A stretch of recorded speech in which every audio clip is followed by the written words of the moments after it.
Primera de Pedro, en el capítulo 2.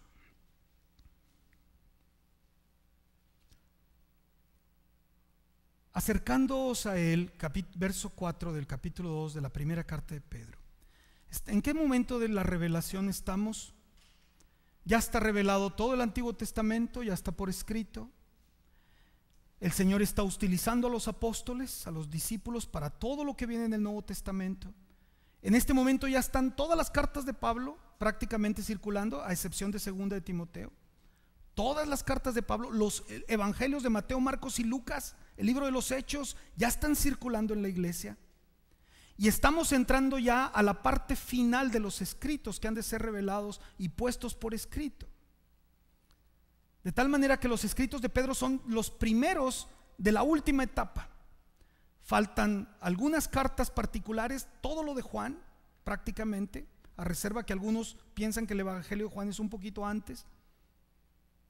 Entonces estamos hablando de un momento de madurez en la revelación. No son los primeros documentos que se están escribiendo, y es por medio del apóstol Pedro, que fue testigo ocular del ministerio del Señor Jesús, uno de los 12, ¿sí?, que está escribiendo a la iglesia universal, a la iglesia de todas las épocas, a la iglesia de todos los creyentes. Y Pedro entonces dice en el verso 4: acercándoos a él. Y se está refiriendo al Señor Jesús, ahorita lo vamos a ver. Piedra viva. Pedro llama al Salvador, a nuestro Señor y Salvador, lo llama piedra viva. Desechada ciertamente por los hombres, mas para Dios escogida y preciosa. Y quiero que veamos esas dos palabras, escogida y preciosa. Piedra viva, desechada por los hombres, pero para Dios escogida y preciosa.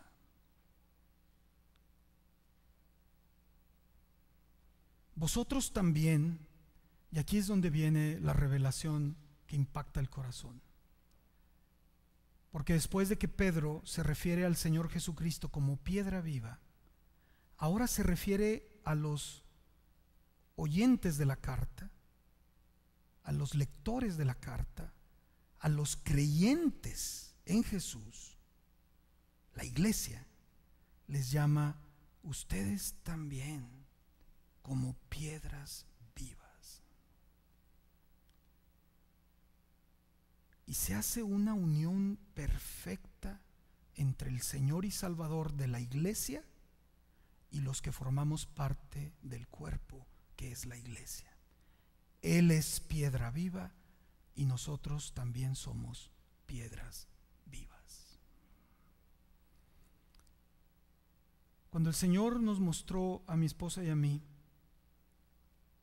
que esto era lo que nos estaba llamando, ustedes no van a construir un templo así de columnas y paredes, piso. El trabajo es piedras vivas. Es mucho más fácil hacer un auditorio y escoger si le ponemos bloco o ladrillo y dónde vamos a poner una ventana o una columna o qué tipo de piso vamos a usar y definir los costos. Es mucho más fácil trabajar así que trabajar con piedras vivas. Porque a veces a la piedra viva le dices, aquí vas, y dice, ¿por qué? Yo quiero allá, yo quiero acá que da el aire o la luz, o yo quiero por fuera, o yo quiero por dentro. Piedras vivas. Un término del apóstol Pedro, un término para la iglesia que está creciendo. Y entonces Pedro dice, sed edificados, y habla de un proceso. No es suficiente ser una piedra viva y ya, sino que se cumpla cómo esa piedra viva va a formar parte del edificio y que sea edificada, que sea colocada en donde debe de estar y cumpla la función para la que debe de estar. ¿Sí? Sed edificados, y entonces menciona conceptos, algunos muy del Antiguo Testamento, desde el principio, cuando Dios está hablando a su pueblo, que acá en el Nuevo Testamento agarran haz de cuenta que el incendio se hizo más grande, agarró fuerza. Ustedes como una casa espiritual, no son un restaurante, no son una universidad, no son un hotel, no son un hospital, son una casa espiritual.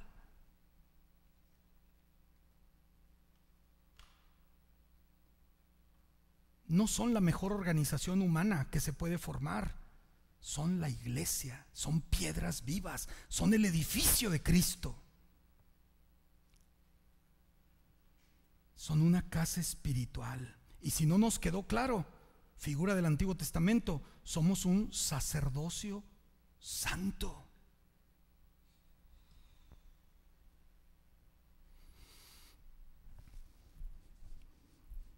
Si ustedes se fijan, tenemos que ser edificados como una casa espiritual y como un sacerdocio santo. En las universidades, hospitales, escuelas, no se necesita eso. No necesitas ser santo para que te nombren director de la escuela de leyes. Con que seas abogado y cumplas los requisitos de la documentación que pide la universidad es suficiente. No tienes que ser santo.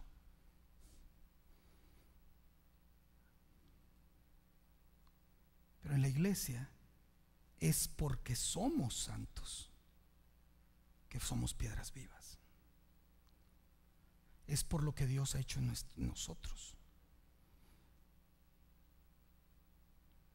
Somos una casa, sí, pero espiritual, que trasciende todo lo material, trasciende todo lo que el hombre puede llegar a hacer con sus manos, su intelecto y sus capacidades. Está dentro de lo que Dios puede hacer por medio de su espíritu, en nuestro espíritu, en nuestras vidas. Por eso esta casa espiritual está fundada en el poder de Dios y no en el de los hombres. Por eso en esta casa espiritual oramos por milagros, sanidades, provisión, porque creemos en algo que el hombre no nos puede dar y que si nos lo diera no es suficiente, como el amor, la paz, la misericordia, el perdón, la gracia, la nueva vida en Cristo.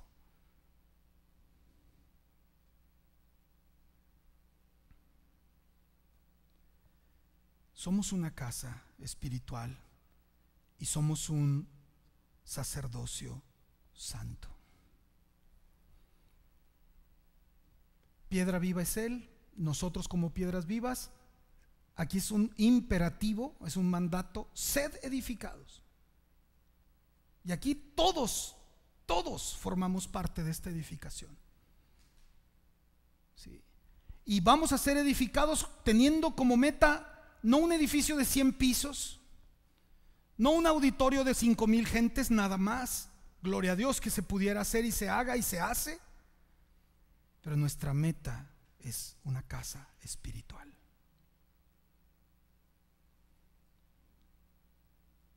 Un sacerdocio santo. Hombres y mujeres que de veras creemos que Dios puede obrar y hacernos santos, separados para Él.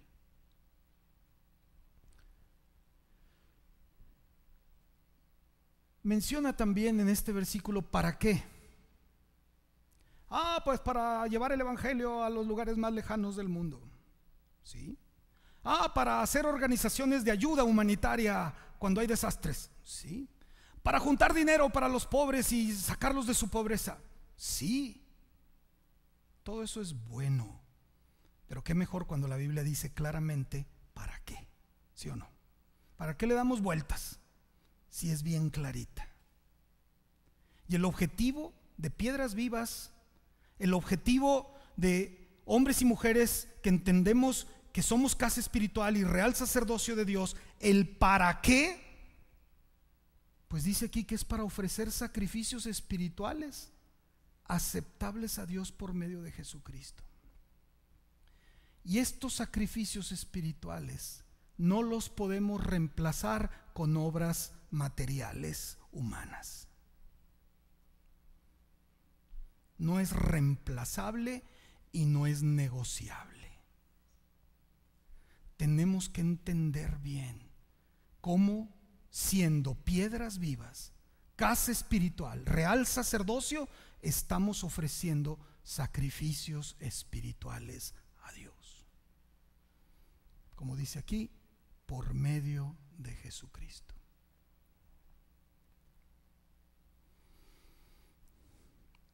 Arranca en la piedra viva y termina en la piedra viva. ¿Se dan cuenta? En medio está la obra de Dios, donde nos hace piedras vivas, casa espiritual, real sacerdocio. En este pasaje lo dice con claridad, donde nos dice por qué y para qué, para ofrecer sacrificios espirituales que sean aceptables a Dios por medio de Jesucristo. En un sentido está diciendo, para que haya vidas que sean como las de Jesús, para que haya vidas que sean piedras vivas como Él, que es piedra viva. ¿Sí me están siguiendo, iglesia? Está hablando más del ser que del hacer.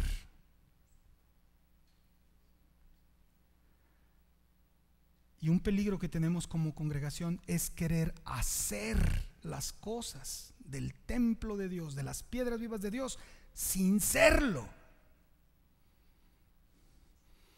Ay, otra vez vamos a hacer otra cosa de evangelización. Ay, pues es que ¿qué les pasa? ¿Que creen que uno no tiene tiempo? ¿Que creen que uno no tiene otras cosas que hacer? Es que no es el hacerlo, es que eso somos. Por eso lo hacemos.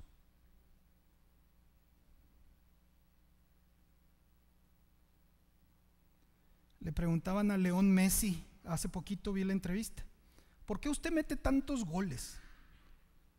Dijo, pues es que nací para meter goles. Esa fue su respuesta. El futbolista contestó, pues, nací para eso. Si algo he hecho en mi vida es meter goles. Imagínate que va a empezar el juego y le digan a León Messi, Messi, a meter goles. Hombre, otra vez meter goles. No, hombre, ¿cómo se les ocurre estar? Nomás quieren que yo los meta. No, hombre. Háganlo ustedes, todo yo. Pero si el hombre nació para eso y se lo cree, ¿para qué nacimos de nuevo nosotros? ¿Por qué Dios derramó su gracia? ¿Por qué no sobre otros? ¿Por qué sobre nosotros? ¿Por qué sobre ti? ¿Por qué llegó un momento donde te diste cuenta que eras pecador y le diste tu vida al Señor Jesús? Y viviste la experiencia real de la misericordia de Dios, el perdón de Dios. Y empezaste a darte cuenta que Dios tenía un propósito para tu vida. Y leías la palabra y leías la Biblia las primeras veces y decías, es que aquí dice lo que es para mí. Esto es mío. Nacimos de nuevo. ¿Para qué? Somos piedras vivas. ¿Para qué?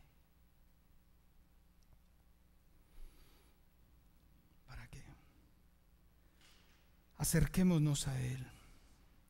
En el contexto, y si me permiten quisiera nada más mencionar algunas cosas dentro del contexto. Si vamos al capítulo 1, voy a estar compartiendo un poquito. Este año, si ustedes se han dado cuenta, estoy compartiendo las cartas. Ya llevamos 1 Tesalonicenses, 2 Tesalonicenses, vamos a la mitad de Gálatas. Vamos a llegar a 1 de Pedro. No sé cuándo, pero vamos a llegar. Espero que sea antes que el Señor venga. Pero si ustedes se fijan al principio de la carta del apóstol Pedro, y recordemos que Pedro no era el más dócil de todos los discípulos o de todos los hombres. En Gálatas acabamos de ver que públicamente Pablo reprendió a Pedro, públicamente, porque Pedro estaba cavilando ahí que si con unos o que si con otros. Ya lo vimos ahí en Gálatas. Léanlo por favor, la regañada que le da Pablo en público a Pedro. Y Pedro ya el año 45, ¿sí? Unos 6, 7 años antes que esta carta que él escribe. Pedro, verso 1, apóstol de Jesucristo, y les escribe a los expatriados de la dispersión. En un sentido, la palabra expatriado se oye un poquito fea, pero lo que quiere decir es a los peregrinos, a los que están caminando sin considerar un hogar propio, que tuvieron que salir por la persecución de su lugar donde vivían cómodamente. Imagínense que este lugar donde estamos nosotros, de repente por las persecuciones, tenemos que todos salir disparados a diferentes otros estados y quizás hasta otro país. Y de repente les llega una carta donde diga a todos los que tuvieron que salir de Monterrey, los expatriados. Pero vean el verso 2, cómo los llama también. ¿Cómo les llama? Elegidos.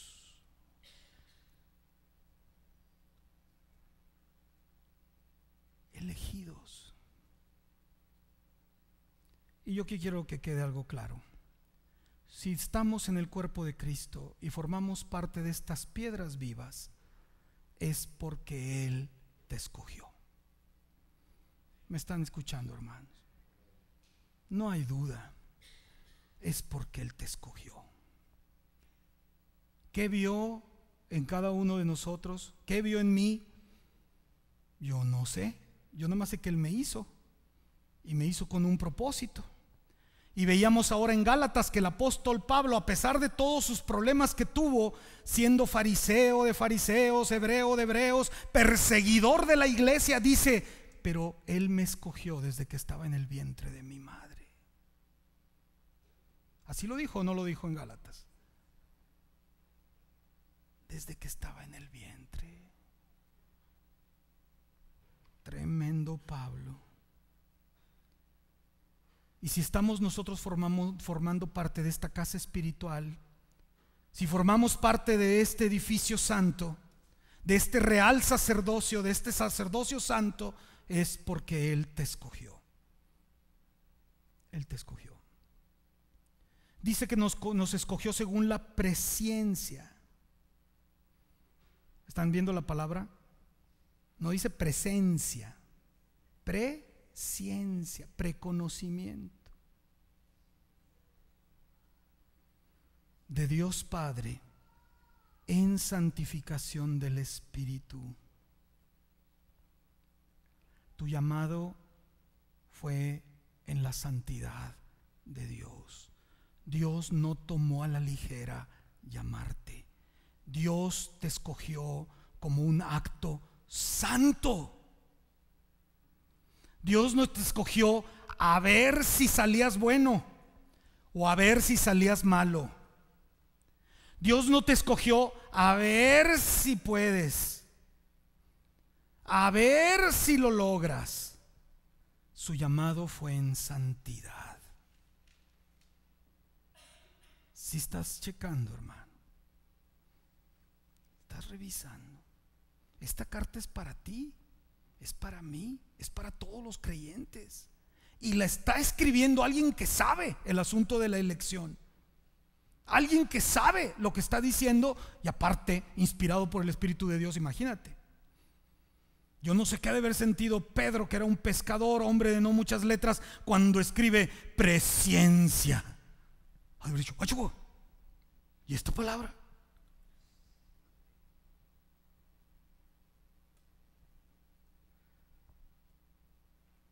Pero era lo que estaba en la convicción de su corazón.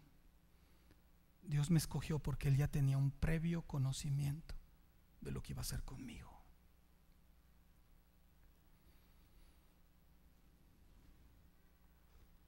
Y a lo mejor si nos comparamos un poco con Pedro, con Pablo o con otros, pues Pedro tuvo sus problemas siendo discípulo del Señor Jesús.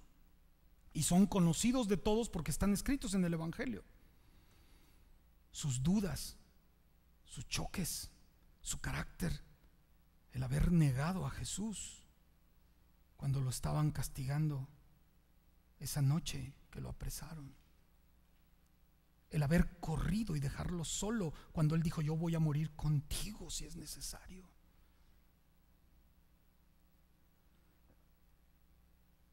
Pero aquí lo vemos colocado como piedra viva en el lugar donde debe de estar.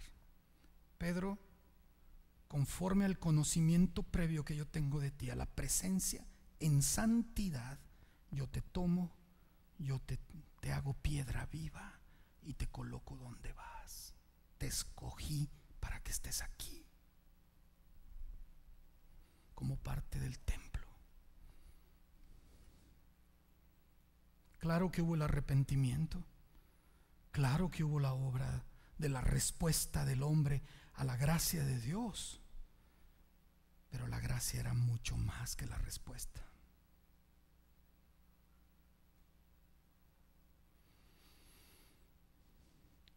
Santificación, escogidos en santificación para obedecer. Y luego la segunda parte de este versículo, la parte final. Y ser, ¿qué? Rociados con la sangre de Jesucristo. ¿Qué más quieres? Cubiertos por su sangre, que fue derramada en la cruz del Calvario para perdón de nuestros pecados.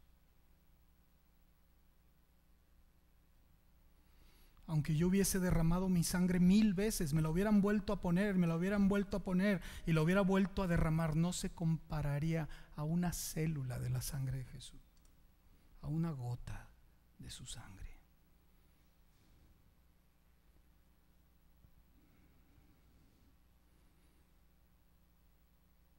Elegidos según la presencia de Dios Padre en santificación del Espíritu, para obedecer y ser rociados con la sangre de Jesucristo. Gracia y paz os sean multiplicadas.